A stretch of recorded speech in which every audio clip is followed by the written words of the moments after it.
నమస్తే, నేను Kavitha. Welcome to I dream. Asthma అర్థం చేసుకోవడానికి చాలా కాంప్లెక్స్ థింగ్ లాగా అనిపిస్తుంది, కానీ ట్రీట్మెంట్ మాత్రం చాలా సులభంగా చేయొచ్చు అని నిపుణులైనటువంటి డాక్టర్లు చెప్తుంటారు. అందులో నువ్వు పర్టికులర్గా మనకు ఆస్తమా ఉన్నప్పుడు వర్క్ ప్లేస్లో ఎలా ఉండాలి, ఆఫీసుల్లో కూడా ఎలాంటి జాగ్రత్తలు తీసుకోవాలి, ముందు నుంచి ఇదే మైండ్లో తిరుగుతూ ఉంటుంది కాబట్టి ఉన్నటువంటి ట్రీట్మెంట్లు ఏంటి? మనతో పాటుగా ఉన్నారు Swasa hospitals chairman and senior consultant doctor Vishnurao Veerapaneni గారు. Hello doctor. సో మనకి చాలా వరకు డస్ట్ ఎక్స్పోజ్ అయ్యేటువంటి ఆఫీసులు అనేవి ఉంటాయి, అందులో వర్క్ చేసే వాళ్ళు ఉంటారు. యూ టేక్ ట్రాఫిక్ కానిస్టేబుల్స్ కావచ్చు, టీచర్లు కావచ్చు, ఇలాంటి వాళ్ళందరూ రెగ్యులర్గా డస్ట్ని ఇన్హేల్ చేయాల్సినటువంటి అనివార్య పరిస్థితులు అనేవి ఉంటాయి.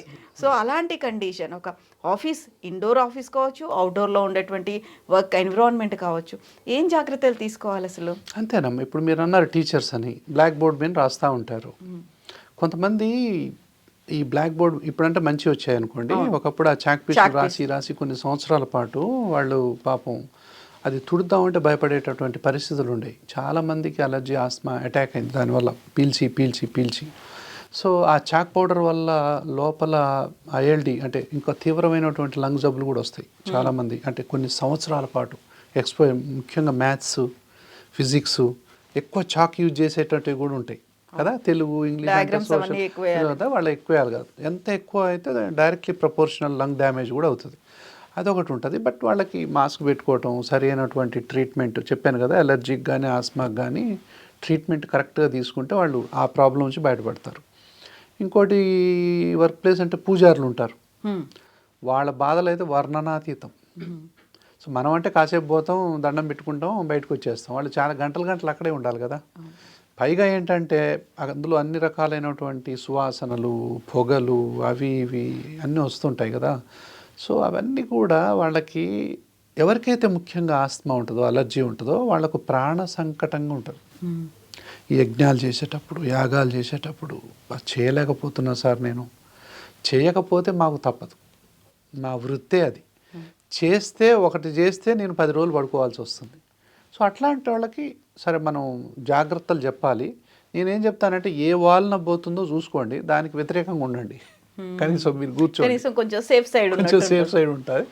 సాధ్యమైనంత వరకు తక్కువగా అగరబత్తీలు వెలిగించి ఆ తులసి మొక్క ఎక్కడన్నా దూరంగా ఉంటే అక్కడ పెట్టించేటటువంటి ప్రయత్నం చేయండి. దాని తర్వాత తక్కువ సంఖ్యలో వెలిగించండి. తర్వాత బాగా సుగంధ ద్రవ్యాలు అది వేసేటప్పుడు మీరు కొంచెం దూరంగా ఉండండి. తర్వాత కొంచెం మాస్క్ పెట్టుకోవటం, గుడ్డ పెట్టుకోవటం, ఆ టైం వరకు అదొకటి చేసుకోమని చెప్తాను. సో మొత్తం మీద వాళ్ళు ఎక్కువ మంది బాధపడుతూ ఉన్నారు. సో వాళ్ళకు కూడా కరెక్ట్గా వైద్యం తీసుకుంటే వాళ్ళు, సో కరెక్ట్గా వాళ్ళు ఆల్రెడీ ఇలా ఉన్న వాళ్ళు రోజు బాధపడతారు. ఇలా చేసిన తర్వాత అంతేం ఉండదు. అంతేమీ సార్, మీరు వైద్యం చేసిన తర్వాత నేను బ్రహ్మాండంగా 10 ఏళ్ల నుంచి పూజారి తత్వం బ్రహ్మాండంగా చేసుకుంటాను సార్, నాకేం లేదు, ఇప్పుడు ఎప్పుడన్నా వచ్చినా కూడా మీరు ఇచ్చిన మందులునే వాడుకుంటే హ్యాపీగా చేసుకుంటున్నాను. అంతకుముందు రోజు గండమే మాకు అనేవాళ్ళు ఉన్నారు. అంటే ఏంటి, దీన్ని బట్టి వైద్యం చేసిన తర్వాత అంత సెన్సిటివ్ ఉండరు, సూపర్ సెన్సిటివ్ ఉండరు, వాళ్ళకు టాలరెన్స్ వస్తుంది ఎంతో కొంత. కాబట్టి ఎవరికైనా అంతే, అది టీచర్ అయినా అంతే, తర్వాత ఇదైనా అంతే. డ్రగ్ ఇండస్ట్రీలు ఉంటాయి, కెమికల్ ఇండస్ట్రీలు, అందులో స్మెల్స్, పౌడర్స్, డస్ట్ పౌడర్స్ ఉంటాయి. మెడికల్ ఇండస్ట్రీ, ఇప్పుడు మెడికల్ డ్రగ్ ఇండస్ట్రీలు ఉంటాయి కదా, డ్రగ్ మ్యానుఫ్యాక్చరింగ్ కంపెనీస్లో కొన్ని పర్టికులర్ పౌడర్స్ తయారు చేస్తుంటారు. ఎంత ఆస్తమా అసలు, మైన్స్ ఉంటాయి. ఇంకోటి తెలుసా, బంగారం, సల్ఫ్యూరిక్ యాసిడ్ యూజ్ చేస్తారు. ఎన్ని వృత్తి జీవితాల్లో లంగ్స్ బలైపోయినాను చూశాను నేను. మైన్స్ మీరు చెప్పినట్టుగా ఊపిరితిత్తులు మొత్తం చాలా అసలు వర్ణించలేం మనం, అంతా బాధపడుతుంటారు. సో వడ్రంగులు కానీ ఆ పౌడర్ తగిలి ఆ పొట్టు పొయ్యి, కాటన్ ఇండస్ట్రీస్, ఆ కాటన్ అంతా పోయి బిసినోసిస్ అంటాం. ఒక్కొక్క దానికి ఒక్కొక్క పేరు ఉంది. ఈ ఉసుకలో పనిచేసేవాళ్ళు సిలికోసిస్ అంటారు. సో మైన్స్లో న్యూమోకోనియోసిస్, ఇట్లాంటి జబ్బులు ఉంటాయి. కోల్ మైనర్స్ లంగ్స్ అంటాం. సో ఇట్లా ఇప్పుడు బర్డ్ ఫ్యాన్సియర్స్ అంటాం, పావురాలు పెంచే, అంటే బర్డ్ ఫ్యాన్సియర్స్ లంగ్ డిజీజ్ అంటాం, పిజియన్స్ లంగ్ డిజీజ్. అది ఎంత ప్రమాదమో. అపార్ట్మెంట్లో ఉండేవాళ్ళు ఇప్పుడు పావురాలకు ఫీడ్ చేస్తూ ఉంటారు కదా, పావురాలు ఇంటి చుట్టుపక్కల ఉన్నాయంటే, ఇంట్లో ఉన్న వాళ్ళకి అలర్జీ, ఆస్మా లక్షణాలు ఉన్నాయంటే వాళ్ళు ఇర్రివర్సబుల్ లంగ్ డిజీజ్ గురైనట్టే. కాబట్టి ఇది చాలా పెద్ద మెనేస్ ఈ మెట్రో సిటీస్లో. దయచేసి పావురాలకు అపార్ట్మెంట్లో ఉన్నవాళ్ళు కానివ్వండి, కాలనీస్లో ఉన్నవాళ్ళు కానీ, ప్రజలు తిరిగే చోట, చిన్నపిల్లలు తిరిగే చోట, అలర్జీ ఆస్మా ఉన్నవాళ్ళు ఉన్న చోట ఇవి ఫీడ్ చేయకండి. దూరంగా ఎక్కడన్నా ఉంటే చేయండి. అసలు అయితే బ్యాన్ చేశారు కొన్ని కంట్రీస్లో. సో అంటే ఈ యొక్క ఫీడింగ్ అనేది బంద్ చేశారు. అంటే వాటి తప్పు కూడా లేదు పాపం. వాటి ఆవాసాలు మనం ఆక్యుపై చేసుకున్నాం, మన ఆవాసాల్లోకి అవి వస్తున్నాయి. బట్ అయినప్పటికీ కూడా అవి మన ఆ యొక్క ఆ బర్డ్ డ్రాపింగ్స్ ఏమవుతుందంటే, ఇప్పుడు కిటికీ పక్కన ఉంది, పావురాలు వచ్చి కూర్చున్నాయి, డ్రాపింగ్ వేస్తూ ఉన్నాయి, తర్వాత డ్రై అయిపోతుంది. అది డ్రై అయిపోయింది మన ఇంట్లోకి వస్తుంది. 24 గంటలు వీళ్ళు ఆ డెన్సిటీ ఆఫ్ ఎలర్జెన్స్కి ఎక్స్పోజ్ అవుతారు. ఎవరు ఎంతసేపు ఉన్నాం అనేది లెక్క, ఎంత కాన్సన్ట్రేషన్లో ఎలర్జీ ఉందనేది లెక్క, ఎంత దగ్గరగా దాంట్లో ఉన్నాం అనేది లెక్క. బెడ్రూమ్లో ఉంది, దగ్గర ఉన్నట్టేగా. కిచెన్లో ఉంది, దగ్గర ఉన్నట్టే కదా.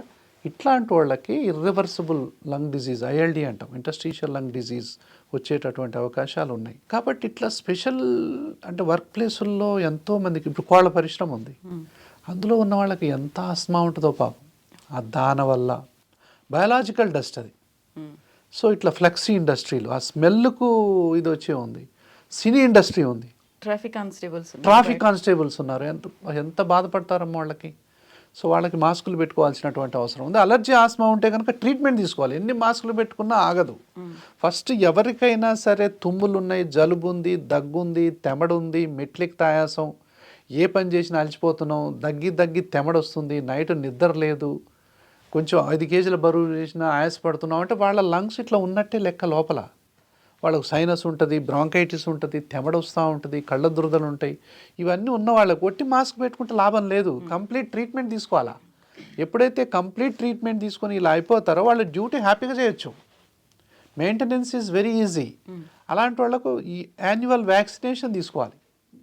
ఇన్ఫ్లుయెన్జా వ్యాక్సినేషన్, న్యూమోకోకల్ వ్యాక్సినేషన్ తీసుకుంటే వీళ్లకు అంతకు ముందు వారానికి ఒకసారి బాధపడి ఆబ్సెంట్ అయిన వాళ్ళు సంవత్సరంలో ఒక్కసారి కూడా అటాక్ గురిగారు.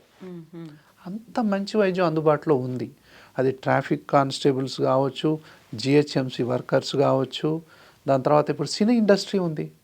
సో పొగలు పెడతారు, మేకప్లు ఉంటాయి, దాని తర్వాత కాస్మెటిక్స్ ఉంటాయి, రకరకాల వాసనలు ఉంటాయి. అందులో బాధపడే వాళ్ళు ఎంతమందో పాపం. సో వాళ్ళందరికీ కూడా మంచి వైద్యం అందుబాటులో ఉంది. అది హీరోలు కానీ, హీరోయిన్లు కానీ, సింగర్స్ నా దగ్గరికి ఎంతోమంది వచ్చారు. పాట పాడదామంటే ఆ టైల్స్ కట్ అయిపోతుంటాయి, ఇలా రాగం తీసేటప్పుడు టక్కున కట్ అయిపోతుంటాయి. అంటే గాలే మాట కదా, గాలి ఇందులో నుంచి ఎట్లా వస్తుంది, ఇలా ఫ్రీ ఫ్లో ఉండాలి కదా. ఈ గాలి ఫ్లోనే మాటగా మారుతుంది. ఈ తెగుకుంటూ వచ్చేటటువంటి గాలి ఏ విధంగా మాటగా మారుతుంది, సరిపోదు అది. కాబట్టి వాళ్ళకి ఆ రాగం అనేది, ఆ గాలి అనేది సరిపోదు. సో ఎవరికైనా సరే ఆ వైద్యం అనేది అందుబాటులో ఉంది. మంచి వైద్యం తీసుకుంటే కనుక ఏ ప్రొఫెషన్లో ఉన్నా, ఇప్పుడు ప్రొఫెషన్ ఉంది, కొంతమంది కొన్ని వృత్తుల్లో ఉన్న వాళ్ళు ఉన్నారు. ఇప్పుడు మీరు యాంకర్, ఇప్పుడు ఇక్కడ ఇంటర్వ్యూ చేస్తున్నారు, ఇక్కడ ఉండేది కూడా స్పెషల్ సిచ్యువేషన్సే కదా. ఎగ్జాక్ట్గా స్టూడియో అనగానే ఇండోర్గా ఉంటుంది, క్లోజ్డ్ ఉంటుంది, తర్వాత అంతా అన్నీ ఉంటాయి. సో అక్కడ కూడా చాలామంది నేను చూశాను, తుమ్ముతుంటారు, వార్తలు చదువుతుంటే కూడా ఇది వచ్చేవాళ్ళు ఉన్నారు. చాలామంది యాంకర్స్ ఉంటారు, పాపం న్యూస్ చెప్పేటప్పుడు కూడా అది వాయిస్ బ్రేక్ అయిపోద్ది సడన్గా. దీనివల్ల సడన్గా తెమడొస్తుంది, కొంతమందికి సడన్గా ముక్కులోంచి కారుతుంది, ఎంత ఎంబరాసింగ్ ఉంటుంది. సో అలాంటి పరిస్థితులు లేవు. అట్లా ఏదో కర్చీఫ్లు పెట్టుకోనో, లేకపోతే టెంపరవరీ ఇన్హేలర్స్ పెట్టుకోనో, లేకపోతే టెంపరవరీ మాస్కులు పెట్టుకోవటమో సొల్యూషన్ కాదు. చాలామంది ఇది అనుకుంటారు. ఈ జాగ్రత్తలు, అసలు జాగ్రత్త తీసుకోవాల్సిన అవసరం లేకుండా వైద్యం ఉందంటున్నా నేను. ఎగ్జాక్ట్లీ ఆ వైద్యాన్ని పొందాలి మీరు. సో అంత మంచి వైద్యం అందుబాటులో ఉన్నప్పుడు ఈ టెంపరవరీ మెథడ్స్ ఎందుకు? ఏదో పోయేటప్పుడు ఇన్హేలర్ తీసుకొని పోవటం, ఎటు పోయినా నెబులైజర్ పట్టుకొని పోవటం, ఇవన్నీ కూడా అసలు సిసలైనటువంటి వైద్యం జరగనప్పుడు, అసలు సిసలైన వైద్యం జరిగితే అసలు మందులు తీసుకోకపోయినా ఏం కాని పరిస్థితి ఉంటుంది. అంత మంచి వైద్యం ఇప్పుడు అందుబాటులో ఉంది. అది సోషల్ గ్యాదరింగ్స్ కానీ, ట్రావెల్ కానీ, మ్యారేజ్ కానీ, కెరియర్ కానీ.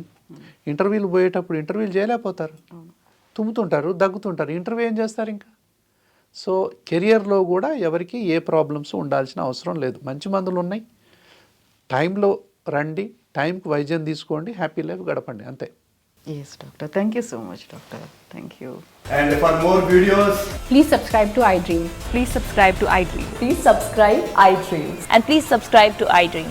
For more videos, subscribe to iDream. please like, share and subscribe to the channel. Congratulations, iDream. Subscribe to iDream. Subscribe to iDream.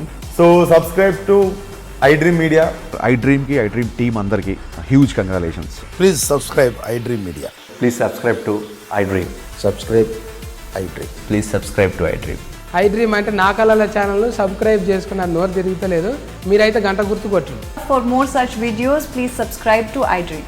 Subscribe to iDream. Please subscribe to iDream. Please subscribe iDream Media. Please do subscribe to iDream. Please subscribe to iDream Media. For best entertainment and information, please subscribe iDream. And don't forget to subscribe to iDream.